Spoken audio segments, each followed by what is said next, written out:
സാനിയോ, മറ്റൊരു വാർത്ത റിപ്പോർട്ട് ചെയ്യാനാണ് ഇപ്പോൾ ലൈവിൽ വന്നത്.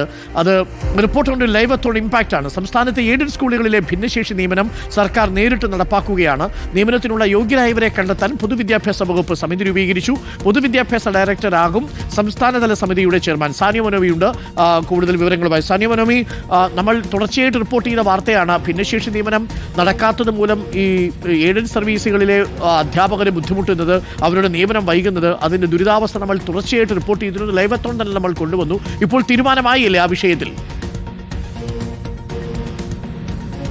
അതെ, ആ വിഷയത്തിലൊരു തീരുമാനമാകുന്നു എന്നുള്ളത് വലിയ സന്തോഷകരമായ കാര്യം തന്നെയാണ്. സ്വാഭാവികമായും എയ്ഡഡ് മേഖലയിലെ അധ്യാപകരെ സംബന്ധിച്ചിടത്തോളം സംസ്ഥാനത്തെ എയ്ഡഡ് സ്കൂളുകളിലെ ഭിന്നശേഷി നിയമനം സർക്കാർ നേരിട്ട് നടപ്പാക്കാനാണ് തീരുമാനമായിരിക്കുന്നത്. നിയമനത്തിന് യോഗ്യരായവരെ കണ്ടെത്തുന്നതിനുള്ള സമിതി പൊതുവിദ്യാഭ്യാസ വകുപ്പ് രൂപീകരിച്ചു കഴിഞ്ഞു. 3% ഭിന്നശേഷി നിയമനമാണ് സർക്കാർ നേരിട്ട് നടപ്പാക്കുക. പൊതുവിദ്യാഭ്യാസ ഡയറക്ടറാകും ഈ സമിതിയുടെ ചെയർമാൻ. സംസ്ഥാനതല സമിതി നിയമനം സംബന്ധിച്ച് ഉടൻ തന്നെ അവലോകനം നടത്തുമെന്നാണ് അറിയുന്നത്.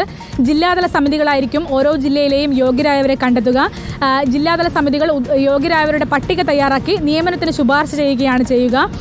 ഈ കമ്മിറ്റി കണ്ടെത്തുന്ന യോഗ്യരായവരെ നിയമിക്കാൻ ഈ മാനേജ്മെൻറ്റുകൾക്ക് ബാധ്യതയുണ്ട് എന്നുള്ളതാണ് ഏറ്റവും പ്രധാനപ്പെട്ട കാര്യം. എയ്ഡഡ് സ്കൂളിലെ അധ്യാപക നിയമനത്തിൽ 3% ഭിന്നശേഷി നിയമനം പൂർത്തിയാക്കിയാൽ മാത്രമേ മറ്റധ്യാപകരുടെ നിയമനം ക്രമപ്പെടുത്താൻ സർക്കാർ അനുവദിച്ചിരുന്നുള്ളൂ. അത് സുപ്രീം കോടതി വിധിയുടെ അടക്കം അടിസ്ഥാനത്തിലായിരുന്നു. അങ്ങനെ അതിനിപ്പോൾ സർക്കാർ തന്നെ താങ്ങാവുന്നു എന്നുള്ളത് ഈ എയ്ഡഡ് സ്കൂൾ അധ്യാപകരെ സംബന്ധിച്ചിടത്തോളം വലിയ കാര്യമാണ്. ഇതേ തുടർന്ന് സംസ്ഥാനത്തെ മാനേജ്മെൻറ്റ് സ്കൂളുകളിലെ അധ്യാപക നിയമനം പ്രതിസന്ധിയിലായിരുന്നു. 2017 മുതലുള്ള നിയമനങ്ങൾ വലിയ പ്രതിസന്ധിയിലൂടെ കടന്നുപോകുന്ന ഘട്ടത്തിലാണ് ഈ ഒരു തീരുമാനം സംസ്ഥാന സർക്കാർ എടുക്കുന്നത്. ഓക്കെ, താങ്ക് യു സാനിയോ ആണ് വിവരങ്ങൾ നൽകിയത്.